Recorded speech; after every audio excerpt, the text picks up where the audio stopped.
ಮಾಜಿ ಶಾಸಕ ಎಂಸಿ ಅಶ್ವಥ್ ರವರ ಮೇಲೆ ಮಾಡಿರುವ ಆರೋಪಗಳು ಸತ್ಯಕ್ಕೆ ದೂರವಾಗಿವೆ ಎಂದು ಎಂಸಿಎಸ್ ಸಹೋದರ ಎಂಸಿ ಕರಿಯಪ್ಪ ಕೋಲಾರ ಕೇಶವರ ಮೇಲೆ ತೀವ್ರ ವಾಗ್ದಾಳಿ ನಡೆಸಿದರು. ಅವರು ನಗರದ 6ನೇ ಕ್ರಾಸ್ನಲ್ಲಿರುವ ತಮ್ಮ ನಿವಾಸದಲ್ಲಿ ಆಯೋಜಿಸಲಾಗಿದ್ದ ಮಾಧ್ಯಮಗೋಷ್ಠಿಯನ್ನು ಉದ್ದೇಶಿಸಿ ಮಾತನಾಡಿದರು. ಪ್ರಸಕ್ತವಾಗಿ ಸಂಗ್ರಾಮ ಟಿವಿಯಲ್ಲಿ ಪ್ರಸಾರವಾದ ಮಾಜಿ ಶಾಸಕ ಎಂಸಿ ಅಶ್ವಥ್ ಪುತ್ರ ದರ್ಶನ್ ಹಾಗೂ ಅವರ ಪತ್ನಿ ಹೆಸರಲ್ಲಿ ಅಗ್ರಿಮೆಂಟ್ ಮಾಡಿಕೊಂಡು ಹಣ ನೀಡಿದ್ದೇವೆ ಎಂದು ಸುಳ್ಳು ಮಾಹಿತಿ ನೀಡಿರುವ ಕೋಲಾರ ಕೇಶವ ವಿರುದ್ಧ ಠಾಣೆಯಲ್ಲಿ ದೂರು ಹಾಗೂ ತಮ್ಮ ಕುಟುಂಬದ ಬಗ್ಗೆ ವಿವಾದಾತ್ಮಕ ಪ್ರಸಾರ ಮಾಡಿದ ಸಂಗ್ರಾಮ ಟಿವಿ ಮೇಲೆ ಮಾನಸಿಕ ಮೊಕದ್ದಮೆ ಹೂಡುವುದಾಗಿ ತಿಳಿಸಿದರು. ತಾಲೂಕಿನ ಸುಣಘಟ್ಟ ಸರ್ವೆ ನಂಬರ್ನ 3 ಎಕರೆ ಪ್ರದೇಶದ ಬಡಾವಣೆ ನಿರ್ಮಾಣಕ್ಕೆ ಕೋಲಾರ ಕೇಶವ ಹಾಗೂ ನನ್ನ ಮಧ್ಯೆ ಕರಾರುವಾಗಿದೆಯೇ ಹೊರತು ಇದರಲ್ಲಿ ಸಹೋದರರಾದ ಎಂಸಿ ಅಶ್ವಥ್ ಹಾಗೂ ಕುಟುಂಬದ ಪಾತ್ರವಿಲ್ಲ ಎಂದು ಸ್ಪಷ್ಟೀಕರಣ ನೀಡಿದರು.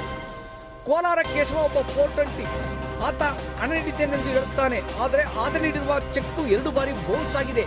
ಈತ ಹಲವಾರು ಜಿಲ್ಲೆಗಳಲ್ಲಿ ಮಾಡಿರುವ ಅಕ್ರಮಗಳನ್ನು ಬಯಲಿಗೆ ಎಳೆಯುತ್ತೇನೆ ಎಂದು ತಮ್ಮ ಆಕ್ರೋಶ ವ್ಯಕ್ತಪಡಿಸಿದರು. ಬಡಾವಣೆ ನಿರ್ಮಾಣದ ರಸ್ತೆ ಕಾಮಗಾರಿ ಸಂಪೂರ್ಣ ಕಳಪೆಯಾಗಿದೆ. ಆತ ಸಂಗ್ರಾಮ ಟಿವಿಗೆ ನೀಡಿರುವ ಹೇಳಿಕೆಗಳನ್ನು ಸಾಬೀತುಪಡಿಸಿದರೆ ಯಾವ ದಂಡಕ್ಕೂ ಸಿದ್ಧ ಎಂದು ಬಹಿರಂಗವಾಗಿ ಸವಾಲು ಹಾಕಿದರು.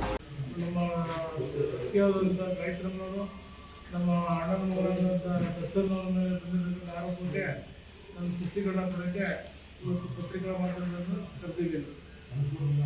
ಏನಂದರೆ ಇವತ್ತಿನ ದಿವಸ ಅಲ್ಲಿ ಲೇಔಟ್ ಮಾಡೋಕ್ಕೆ ಕೇಶವ್ ಅಂತ ವ್ಯಕ್ತಿಗೆ ನಾನು 5 ವರ್ಷದ ಹಿಂದೆ ಲೇಔಟ್ ಮಾಡಲಿಕ್ಕೆ ನಾನೇ ಖುದ್ದಾಗಿ ಕರೆಸಿ ಕೊಟ್ಟಿದ್ದೆ ಅವ್ರಿಗೆ.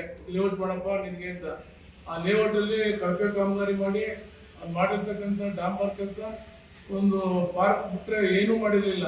ಅವಾಗ ನೀವು ಬೇಡಪ್ಪ ಅಂತ ವಾಪಸ್ ಕಳಿಸಿ ನಾವು ಇದು ಮಾಡಿ ನಾವೇ ಸ್ವಂತವಾಗಿ ನಿಂತ್ಕೊಂಡು ಬೇರೆ ಕೆಲಸ ಮಾಡಿಸಿದ್ದೀವಿ. ಇವತ್ತಿನ ದಿವಸ ಅವನು ನಮಗೆ 2 ಕೋಟಿ ದುಡ್ಡು ಕೊಟ್ಟಿದ್ದೀನಿ ಅಂತ ಮಾಧ್ಯಮದಲ್ಲಿ ಪ್ರಕಟವಾಗಿದೆ. ಅದು ದುಡ್ಡೇನ ನಾವು ಕೊಟ್ಟಿದ್ರೆ ಯಾವ ಬ್ಯಾಂಕಲ್ಲಿ ಕೊಟ್ಟಿದ್ದನೋ, ಯಾವ ಇದರಲ್ಲಿ ನಮಗೆ ಚೆಕ್ಕಲ್ಲಿ ಇಶ್ಯೂ ಮಾಡಿದನೋ ಅಂತ ಪ್ರಕಟಿಸಬೇಕು. ಆ ಪ್ರಕಟಿಸಲಿಲ್ಲ ಅಂತ ಆ ಮಾಧ್ಯಮದವರು ಟಿವಿ ಚಾನೆಲ್ ಮೇಲೆ ನಾನು ಮಾನವ ನಾಟಕ ಮಾಡಿ ಆ ಕೇಶವನ ಮೇಲೆ ಮಾನವ ಮೂಡಬೇಕು ಅಂತ ನಾನು ತೀರ್ಮಾನ ಮಾಡಿದ್ದೀನಿ.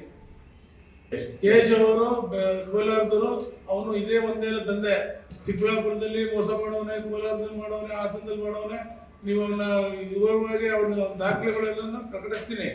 ಎಲ್ಲೆಲ್ಲಿ ಮೋಸ ಮಾಡೋನು, ಏನೇನು ಮಾಡೋನು ನಿಮ್ದೆಲ್ಲ ನಿಮ್ಗೆ ಮಾಧ್ಯಮದವ್ರಿಗೆ ಕೊಡ್ತೀನಿ. ಎಲ್ಲೆಲ್ಲಿ ಫೋಟೋಟಿ ಕೆಲಸ ಮಾಡೋನೆ, ಎಲ್ಲಿ ಹೋಗೋದು 5 ಲಕ್ಷ ಕೊಟ್ಬಿಡೋದು, ಅಲ್ಲಿ ಹೋಗ್ಬಿಡೋದು, ಲೇಔಟ್ ಹೋಗಿ ಲಾಕ್ ಮಾಡೋದು, ಇದೇ ಕೆಲಸ ಮಾಡ್ಕೊಂಡು ಬಂದು ಅವನು ಜೂನ್ ಪೂರ್ತಿಯಲ್ಲ ಇದೇ ಕೆಲಸ ಮಾಡಿರೋದು. ಬೆಂಗಳೂರಲ್ಲಿ ಒಂದು ಆಫೀಸ್ ಮಾಡ್ಕೊಂಡವನ ಬರೀ ಫೋಟೋಟಿ ಕೆಲಸವೇ ಒಂದು. ಇಡೀ ಫೋಟೋಟಿ ಕೆಲಸ ಬಿಟ್ಟರೆ ಬೇರೆ ಕೆಲಸವೇ ಇಲ್ಲ ಒಂದು.